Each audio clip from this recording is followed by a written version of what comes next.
In this episode, we take a quick look at what progress I made on the Army Painting Project 01.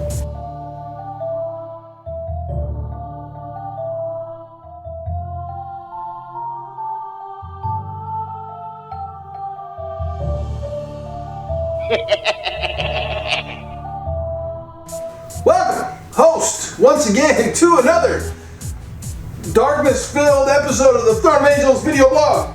As always, I'm your host, Mr. Derek Osborne, here to show you a world in miniature. So, I've been packing like all day. I was gonna do some painting this morning. I got up and looked at my garage and was like, man, I gotta get this done today. So, I literally have 90% of my garage packed and complete. It's in probably, well, the rest of the stuff, if I can't give it away, I'm gonna throw it away. So, where are we at?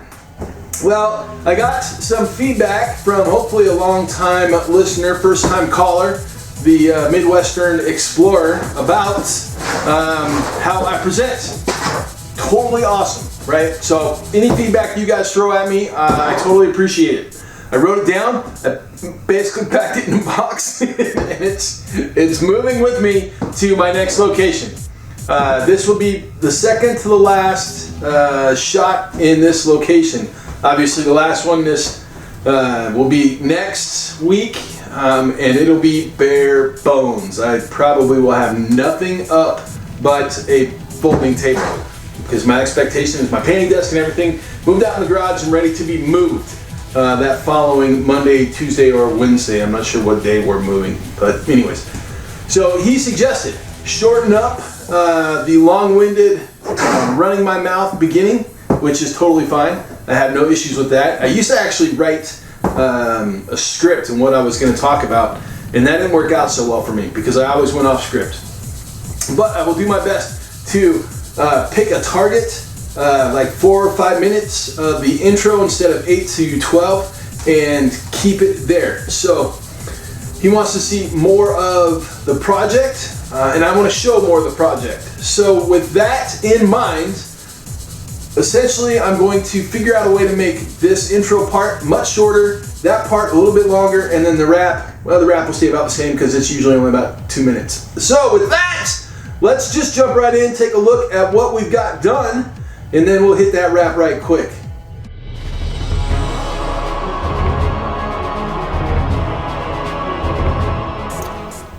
So my goal this week was literally to complete the test model. That's all I wanted to get done, and I got it done. So the test model we are looking at, obviously top down. From here, we will take a nice little zoom, and then I'll put him on the carousel, and we will have a nice little rotational to finish off this overview. So as I said, I literally only had one thing that I wanted to accomplish, and I know it's blurry, I'm sorry. We'll get that sorted here in a second. Focus, camera, focus. Apparently the camera doesn't want to focus, so we'll back it out just a bit, and there we go.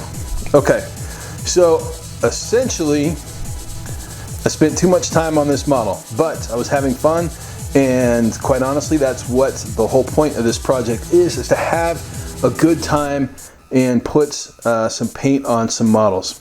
Now, granted, I have a timeline, and I am expecting myself to get, what is this? We've got 2, 4, 5, 11 models total squared away and done. Now, obviously, I don't have the decal on there. I actually packed up my decal set, and putting a decal on without decal set is probably not something I'm going to do. And if you don't know what decal set is, basically it's just a liquid that removes the film around the decal once you get it put on. So what I do here, well, I'm not gonna lie, I played more with the reds, I couldn't help myself, but I actually started earlier this week with the metals. I had 2 days that I put into this. I put a couple hours in yesterday, and then I think it was Wednesday night, I put in a couple of hours. So the model itself probably has 8 or 9 hours into it, but as I said, I had a good time playing with the reds and blending things down and really kind of experimenting with a couple of things. So had a good time with it. That's all that matters. Basically, I'll break it down so each of the rest of the models aren't nearly as pretty as this one, because, well, this is the unit leader, obviously, and he needs to be pretty. So the metals are really simple, right? I've got basically the Army Painter gunmetal gray metallics laid down. I did a basically a deep wash with blue tone and then P3 armor wash. I don't know if they still make that or not. It was really popular when it first came out, but this is what it is. I don't know if it's still available because I still have 2 bottles, and I'm not terribly concerned with finding more because I don't use it very often. I usually use it to essentially deepen down blue. That's literally all I use it for. I don't use it for much else. And then I hit the highlight with the shining silver, and that literally is all I did for the metals. With the cloth, I actually hit the cloth with that same wash that I hit the metals with, right? To basically bring kind of a dirty look to it. Added a couple of extra highlights, but I wanted to bring down the brightness of the cloth to the armor, right? So you could see there in the arms, specifically the legs, that the armor is much brighter than what the cloth is, and it was a very purposeful choice on my part. Obviously, I went through, finished the face. I did a Spaceship Exterior, which is another Army Painter paint. That's this one right here. Focus on that. There you go. Spaceship Exterior. Just a single color highlight on the blacks. Again, I'm not looking for super edge highlighting and spectacular work. I just want something quick and dirty, literally, for basically a breakup of that. Now I might actually go through and deepen that down a bit, mainly because I want the black to be black as opposed to the black being gray, and right now it's kind of gray, but I'll decide on that later. The base was quick and simple. I hit it with gunmetal gray, washed it with my favorite wash, which is Game Ink Sepia. You can tell I use this a lot, from Vallejo. It's one of the few Vallejo paints that's in my collection. I hit it with a wash, and then I stippled gunmetal back over the top of it, hit it with a wash again, and then hit some edges with the gunmetal, and then hit it with a wash again. So it is really kind of a dirty base, which is what I want. We're in the underhive after all, and I don't want bright and sparkly bases. So there we go. That's the completed master model for this project. So the rest of them should come along much quicker because I'm not going to be as meticulous with the blends, and I most definitely am going to cheat the highlights a little more than I did with this guy. So here's your rotation, and then we'll hit that wrap right quick.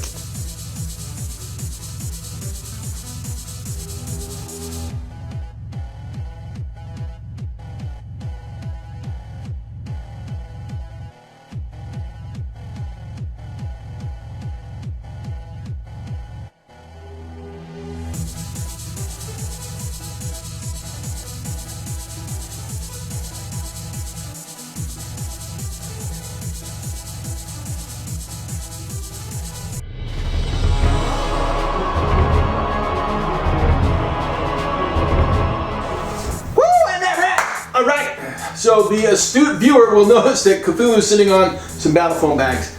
If you guys haven't seen, battle foam is having like a 25% off sale right now. And the reason that I bring that up is because I am literally packing stuff into all of my battle foam. So everything that's, you know, backup work in progress stuff, basically my shelves of opportunity, is going into battle foam. And I ordered a whole bunch of battle foam. And right now is a fantastic time to order their random clearance bundles. No, I'm not being paid by Battle Foam, and this is not sponsored by Battle Foam. It's just they've got these clearance bundles that are like 12 to 15 trays for like 70 bucks, 25% off right now. I mean, it's just ridiculous not to jump in on that.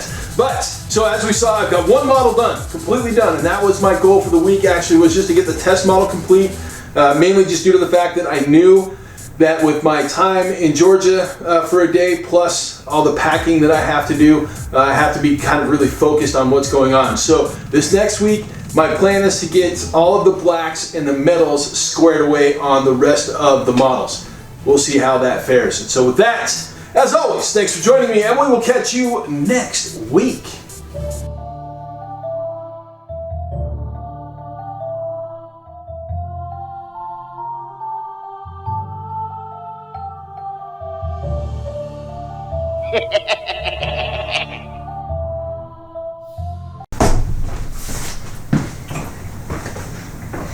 Woohoo! Oh man, countdown to rotation of location. You're live in 3, 2, and 1, go! In this episode, we ask Cthulhu deep, dark questions. I cracked myself up. Alright, so let's get serious, Oz. Okay.